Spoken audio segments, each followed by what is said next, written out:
Hi, guys. Hello. Welcome to Etta Arlene Spiritcast. If you're new to this podcast, we talk about all things related to mindfulness, magic, astrology, tarot, Reiki, meditation, spirituality in general, anything in that realm. Today's episode is our first episode of our second season. So it might seem a little odd since we've had this podcast for 2 years, but we decided to start doing seasons now. So this is officially season 2. Yeah, and we had a break. We haven't really had an episode in a couple months. So that's when we realized we should have it broken into seasons so that when there's that gap, it makes sense. Today's episode we just ghost everybody. Yeah, we're trying to reformat for the new year and kind of have a much tighter schedule, consistent. We'll see how that goes. Let's say we're probably just going to catch up, talk about our new book. We might touch on astrology depending on how much time, we spend chatting. But before we get into it, do you want to tell them where they can find us at?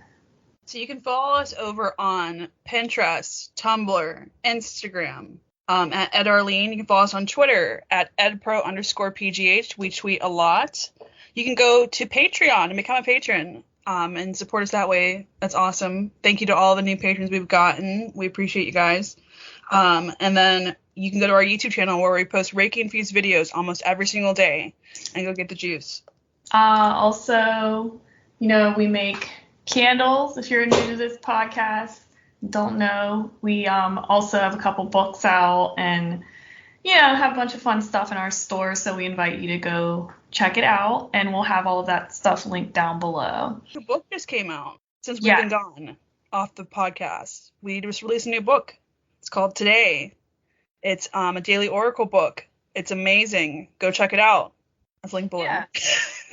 No, it's great. So basically, it's like bibliomancy. And if you're not familiar with that, it's basically divination using a book. And in our first book, Things to Know About Self-Love, you could optionally use the book that way. And we're trying to finish up our Inner Illumination book. So right now the deck is out. You can find that link down below. It's a beautiful oracle deck. I did all the illustrations. We wrote it together. And we have a companion book that's supposed to go with it.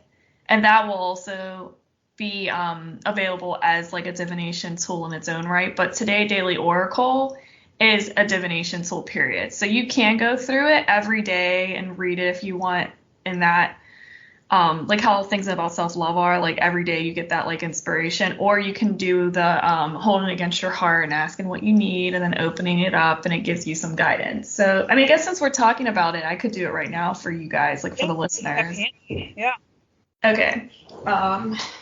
Asking for guidance for all of our listeners. What do we need to know? Put yourself first for once. That's the 2022 new year. The word. Well, it's really easy to not put yourself first, especially, I know we always talk about cultural conditioning and societal pressures and stuff like that, but it's almost shameful to take care of yourself. The whole hustle, whatever BS, Yeah, the no sleep, yeah. Not spending your money, saving everything. Go buy some stuff, have fun, live life. Yeah, you gotta enjoy yourself. Yeah. And take care of yourself as well and not get too caught up in all the potential miseries that can be out there, perceived, lack and whatnot. But so that's how it works, basically. And then you can use the book with tarot cards and oracle cards and stuff like that if you want to get more information. And it's all of our books and our cards are supposed to be a jumping off point for intuition as well. So our card deck comes with a short guide, and then we have the longer ebook version, and then we're going to have the fancy version called the Inner Illumination Handbook, which is going to be hardback. Are we going to have it in softback? I can't remember. We might have it in paper if people want it. Let us know what you want. Yeah. So it's taking a little bit longer with that one just because it is. We think that everything gets released when it's supposed to. That seems to be how it goes, even with the podcast. the timing of it is always like in alignment with, what we're going through, and, it seems like society and stuff too, which is really weird. Even our guests, like sometimes we'll have guests on and they are like at the perfect time to be on the show. Everything always comes exactly at the right time, especially with this podcast. We always get amazing guests exactly when we need them. So that's exciting. And what was I going to say? Completely lost. You were talking about timing and how everything happens exactly when it's meant to. And I was like, just thinking, like, I needed that break from the podcast. I needed. Yeah. Like, if anybody's been listening to it for the past 2 years, like, I needed that shit. I needed a break from everything. Because we do a lot. We do a lot of things. And sometimes you need to just pause some shit to get other shit done. Yeah. So, like we were saying, like, all of the products are like a jumping off point for our intuition. So the cards come with a short guide, and then they have the, middle and longer one. And it's so that, like, I don't know if anyone's ever learned like tarot and stuff, but sometimes you can make like a short guide so you can remember it faster. But we also want people to like see what comes to them as well. Mm-hmm. So they can break through and start hearing, divine guidance if that's what they're seeking. All right. So I think we're going to have a quick break, and then we're going to get back into the episode. Okay, guys, this is an ad. We believe in supporting small business, and today we're talking about the small business called Garage Cats. They make 100% organic, handmade lip balm using hemp and cocoa butter. It smells amazing. It lasts for a very long time. They use eco-friendly paper tubes. They're pretty much awesome. If you are interested in supporting this business, you can find the link below or go to garagecats.etsy.com. We just want to take a quick moment to invite everyone listening to check out our shop at ettarlene.com. If you like what we do, it is one of the easiest ways to support us. Plus, you will get our awesome handcrafted 100% vegan soy candles, our prints, books, oracle cards, and book a Reiki session. All of this can be found at ettarlene.com and linked in the show notes.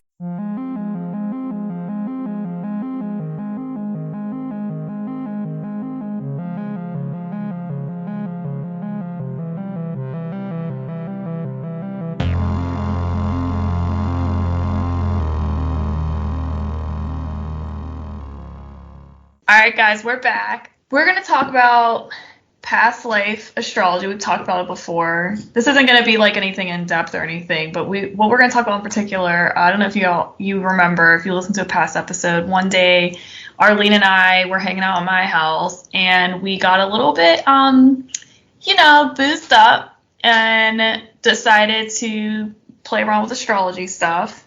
And we ended up buying a bunch of astrological reports. One of which is the karmic report. And so a karmic report is going to tell you information about your past life, and then why, like some of the stuff you're working on and things that you've worked on in past lives, Yeah. So it's more than just like your south node and your north node.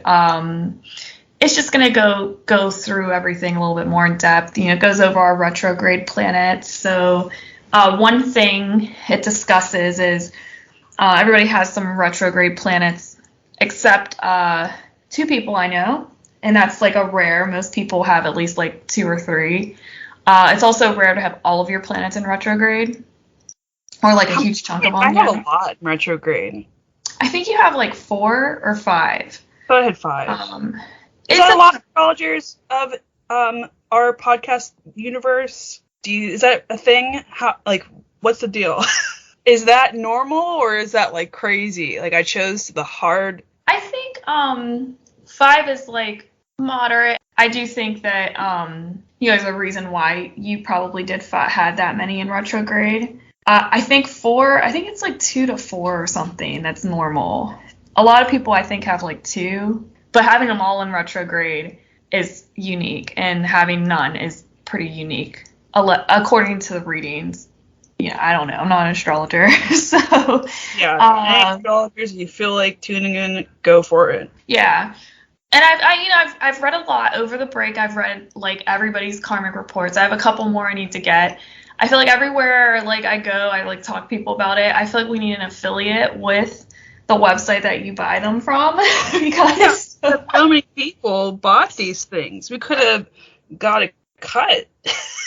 Very, very interesting. And, you know, like I said, I read so many of them over the break, and they're all so uniquely different. And then I read them from people I knew, and they're all different, but they all capture the energy of everybody because I know them personally. So if you're kind of confused about what we're talking about still, basically you go to this website and they run through, you put in your information and it runs through your past life chart, your karmic report, your karmic chart. And as we've mentioned in previous podcasts, you can reference astrology to learn about some of your soul journey and your past lives and some of the lessons that you're here to learn. And so, this computer program doesn't know you or anything, and it just runs it. And then you get a report, and it tells you the karmic lessons that you're, going through. It tells you some prominent events that might have taken place in a past life that are still influencing you. So one thing about past lives is that our souls are all so old, and I know that's up for debate because there's so many different belief systems, but from our knowledge, most people have been through it, whether that be, not on Earth, whatever, Whatever you want to believe. Yeah, pretty much. It's all up to you. We're just referencing us and our frame of reference and our understandings of things. But, when your past lives, you're going to have prominent ones that you're still being influenced by, or energy from those lives that you're still healing from or working from, or positive things from those lives that are coming through to, help you out, that you've just mastered, and that it's just a part of you.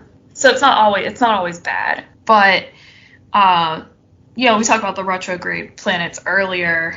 That energy, for example, is going to be whatever happened in that past life was so, I don't want to say traumatizing, but left such an impact on you that you don't want to necessarily use that energy of that planet in this life. It doesn't mean you're not affected by that planet. And like I said, we're not astrologers. This is what the reading had said in it when it was explaining it. And there's more to retrograde planets in your chart than just, I don't want to work with that energy. But for what we're talking about today, that's what it is. For most part. That's why Arlene was I have 5 of them. So there's 5 planets where I'm nope, not happening. I refuse to utilize that. Yeah. And the funny thing is you have to read through it, I think, a couple times. Or I had to. So I've read the charts multiple times from everybody. And like I said, they're all very different. Yeah, because of how it's just a computer-generated program. We bought it for entertainment purposes, and it ended up being soul-shaking a little bit. Yeah, because it tells you things that are deep inside of you that you might not really openly feel or talk about. For example, and then this report knows some of your fears, some of your worries. I know mine the best, so I'll talk about mine. We have a big family. If you've listened to the podcast, we talk about all of our siblings and stuff. Our brother actually does the theme song. And I'm the oldest. And in my report, it talked about how I was very close to my younger siblings, and I felt extremely protective over them because of some things that happened in a past life. And I felt like I was a failure. So I have this weird, extreme attachment and protective nature of all you guys. And I don't openly talk about that stuff, but that's true. I'm very close with my younger siblings, and I think I'm very I just want everybody to thrive and very protective and stuff. And it mentions that in the report. How would this stranger know? How? Yeah. How would this stranger? How would this computer? Yeah. How would he even know I had siblings? Yeah. How? Where do we this? No, it's true. I mean, it's our brother, his reports. So he's, a musician, and it talked about how music plays a prominent role in his life. How would he have known? Even down to, so I have Mars in retrograde in Neptune, and not all the time is that retrograde planet, da da da. But the Neptune one, the energy of that gives me this like imagination and very like vivid imagination, fantasy land, that type of thing. And I definitely have a really crazy imagination, and it sparks a lot of creativity and that type of thing. The energy of this planet. It's like, how would I have known that I do art and I go off into Etta land all the time? Yeah. But there were some funny things in the charts. Yours kind of read like Pride and Prejudice, like dramatic, like love lost. Period piece romance novel. Yeah. Tragedy. Yes, it did, and like revenge. Lust and desire. Yeah, it was pretty entertaining. I thought Dan's was a lot of fun too. And every single person that we've encountered over the past, I don't know how many months, have bought that report because of you. Got a text from one of our friends saying they were going to send me the report. I'm not kidding. Like, it's great. I love it. If you like to read, you get to read about yourself. And there's just like weird stuff. Like, we're saying you had love loss. There's like drama and all this energy that you feel. And I mean, mine was shocking in regards to like my chart is ruled by Venus. And my Mars is in retrograde, and it referenced how I have like beef with like patriarchal things, and like the concept of power. Like I have issues with it. So it's a lot of like rise of the matriarchy, and it's ironic because I used to say, before we even got like super super deep into everything, I used to always say rise of the matriarchy, honor the womb. I would just say it randomly all the time. That's been like your life motto. It has been. Like, if there was some weird social thing, I'd be like, this is a wreck, and you know what it is? We need the matriarchy, and we need to honor the womb. Like, I said it all the time. I always chart. You always come off as like very like angelic, but like high priestess angelic energy. Like you're just like floating in the room, and then you have all this intensity behind it. So people might look at you and be like, oh, that's just that artist girl, and you like open your mouth and it's just like, what? Well, that was what my chart was referencing, that the energy I have now is because of the fuck shit that I did or partook in as a man in the past, and that I'm not into that anymore. And then I need to like show, but it was saying that I have, knowing the power I had, that empowers me now. And I feel like I don't need the brawn and the like aggression, and you know what I mean? But it said whatever happened was such a traumatic thing, that from those lifetimes that I like am not dealing with. I'm using masculine energy, but I'm not, that's like not the main mode of operation. Now we could go on. I always said that I felt like I was still working on the same stuff from other lives, and that was confirmed in the report. And from past life regression. But, I remember I told you, I was like, I really think that I've been working on the same, like, stuff for multiple lifetimes. And that's what the chart said.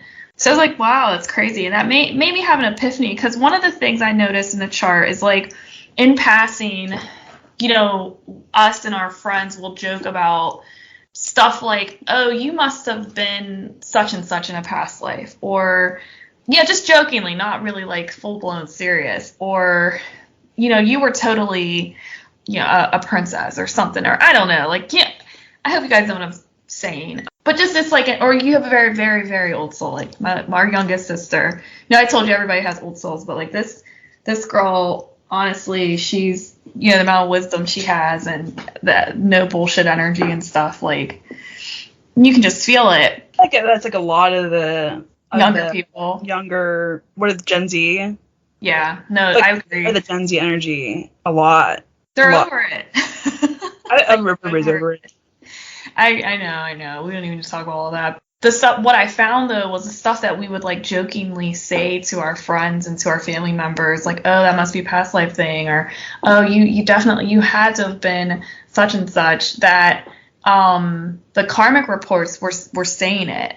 And so I'm wondering if the things that we feel or know are actually really are like true. Like, you know, you just have this I don't know, just this randomly you have this passion for Spain and you just love Spanish, you know, guitar, and you just want to go and look at Spanish art and architecture. You just love it.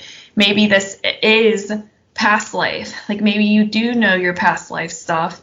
It's not socially acceptable for you to receive this type of information in the reality we live in right now. Yeah, because it's the soul knowledge. Yes, exactly. It's soul knowledge, and you can't, for some reason, we don't treat that knowledge as, we all know it, we all feel it, but we don't treat it like it's normal. So you have the whole world feeling like they're not normal when they're having normal things. You know what I mean? Like normal experiences. Like you're not isolated to what you're experiencing. And then the stigmas are slowly fading, honestly. Yeah. In our world, in our universe, wherever we're at, it seems like a lot of things are becoming more socially acceptable. Just even the fact that you can say you're a witch is like a big deal. Medium abilities or psychic abilities or whatever.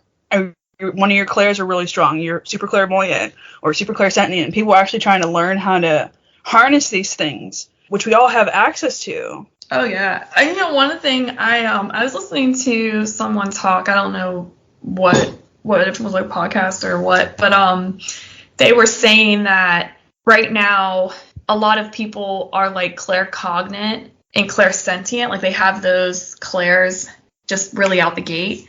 Yeah. Because they said that it's more socially acceptable to say something like, I just have a gut feeling. I just feel like this is wrong, which would be like clairsentient or empathic, either or to go, I just know this. Like it's easy. So like a claircognate person will have just like info come in. So, but it's not as socially acceptable to say something like I have a vision that this would happen. Could you imagine if you just like stopped mid grocery store? Oh wait, I have a vision, like Raven. No, so I'm saying it's not. We're just not used to it. And the other one is like the clairaudient. If I was said, oh, my spirit guide just yelled in my ear that this was happening. Like, yeah, stuff happens. But like, if I just, like you said, we're in a grocery store and I said, stop, spirit guide just told me this. It would not be as socially acceptable as stop. Yeah, but people still do it, man. They still do it. No, there are people who are doing it because I think that, like you were saying, those boundaries are starting to go away because so many people are having these types of experiences. It's starting to become more socially acceptable. So I'll be really intrigued to see what type of like clairs become more popular. Yeah, like it's not a coincidence that everyone's empathic. You know what I mean? It's because it's also easier for you to develop that clair, in my personal opinion, because it's not weird anymore. How many times has someone said, I don't know how I know this, but I know? Yeah, that's claircognate. Yeah, it's claircognate. So that's how many, every who's listening to this probably said at least once or 100 times in their life so far. Or like taking a test and then you just know the answer. You know what I mean? You're like, how does that happen? Meanwhile, yeah, like I'm really good at test taking. Meanwhile, I'm just tapping into my team and they're just helping me do it all. That's hilarious. Yeah, or another thing that's like interesting to explore when it comes to the clairs is like, the voice in your head is yours. Usually, most people, because your guides and stuff know that you're going to be receptive to that voice. So sometimes you could have a thought come in thinking it's yours and it's not. And technically, a clairaudient person will receive information spoken to them in their heads too. It's not just like in their ear. So sometimes people have a clairaudient ability, but they think it's claircognate because it's all inside their head. Whereas a claircognate is just, boom, I know. Here it is. Like, you know what I mean? Like you're just sitting there and you're just like, that's exactly what you're saying. Because we experience this stuff all the time. Yeah. But the voice in your head, sometimes it's your voice, that inner talking, but it might be one of your guides or like somebody on your spirit team. Because they know that, like, if they came in like, hello, my child, like, it would freak you out. You'd be like, crazy, I need to be committed, We've talked to how many people who channel? How many have we talked to? They all said the same thing. Yeah, one of the things they say, because we asked Karen Newman a while back, a long time ago. We asked them all, but I remember her response. She said, we asked her, like, how do you know it's, your guide? And she said that it's a still small voice in your head, and it only says it once. So it won't, like, your voice, you'll overthink things, she was explaining. But the driving reference is always a thing. So if it's from you, you would be like, I'm going to go right. Should I go right? I don't know. Maybe I should go left. Maybe I should try a different route. But when she said it's like your guides, you're usually, okay, I'm going to drive right. I'm going to turn right. And then you'll just hear once, turn left. And then the rest of those thoughts, like, why did I think of that? Should I turn left? I don't know. That would be yours again. But she said that our guides and stuff are very like, this is it. Because they don't need to explain themselves. Like, either you listen or you don't listen, I guess. And that stuck out to me from everybody. Yeah, I really like that. That was one of my favorite podcast episodes. Yeah, well, you know why. We love her philanthropic nature and her desire to help everybody in the world. And there was no, like, all of our guests were amazing. But she's this, like, spiritual teacher who's extremely knowledgeable. And there's no, like, you have to come to me to seek this help. Instead, her whole agenda service, you know? She was in India, right? Like, trying to help women. Helping women, and I believe she was helping with some of the other efforts, like water and so on and so forth. But she was in India when we interviewed her. And, like, she was saying there's so many things that we take for granted that we have access to within, like, a 5-minute drive that people can't get at all for months or ever because they can't financially do it. It's not a thing. And there's a lot of women and children who need supplies that would be just as simple as someone just donating $5 to a cause that could provide these towns with feminine products or clean water. There's so many things that we have access to that we just don't. That's one of my favorite episodes of all time. It is. In my soul. Because it reminds you, like, we get so caught up in our perceived miseries that we don't understand that, like, there's other things happening in the world and there's other ways that we can be good to people instead of being just so caught up in the distraction of everything. Or the when. Oh, I'll do this then. Waiting for tomorrow to do things and to just be a good person. When it's the little efforts, the little tiny things that add up if we all collectively do it. Exactly. Well, I think we're getting on to, like, half hour. I wanted to keep this episode pretty short. We're going to have another one. I think our next one's going to be about touch on astrology. I think it's the year of perfection. Okay. About, like, deciphering, like, what's your intuition versus anxiety, ego. That should be something we should do this year. We can. I mean...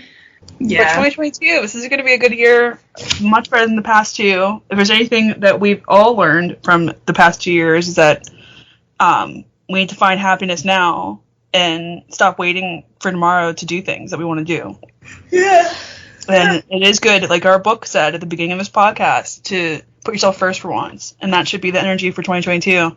It's that, self-care. Self-care. Yeah. I mean, take care of yourself, your well-being, and take care of others. So, like, if you get your shit together, you're able to help other people. You're not perpetuating misery. There's so much rhetoric and, like, bullshit on the internet and social media and everybody jumping on the wave, and now nobody wants to do the self-care thing. That's, like, out of vogue in the spirit community. But they're missing the point of it all. It's you get yourself... whatever you call it, vibing high or, like, in a good space, and it ripples out. Because when you're happy, you're nice to people. Like, you're good to people. You're good to your loved ones. You smile. You wave at people. But if you keep yourself run down and miserable and stuff, you just keep that cycle of, like, whatever going.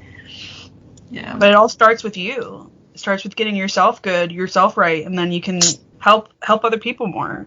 And just you being a nice person and putting that good energy out in the world is enough. All right, guys. Thank you for listening. And we'll be back next week with another episode. Yes. This is season 2. Season 2. We'll see how many episodes are in this season. And then, we plan on having some guests. We have some people in mind we're going to reach out to, but we're probably going to have back at self-care, we're probably going to not overdo it and probably just have a guest maybe a month or whatever's meant to happen is going to happen. Thank you guys for listening, and stay tuned for Reiki at the end of the episode. Bye. Bye-bye.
Thank you.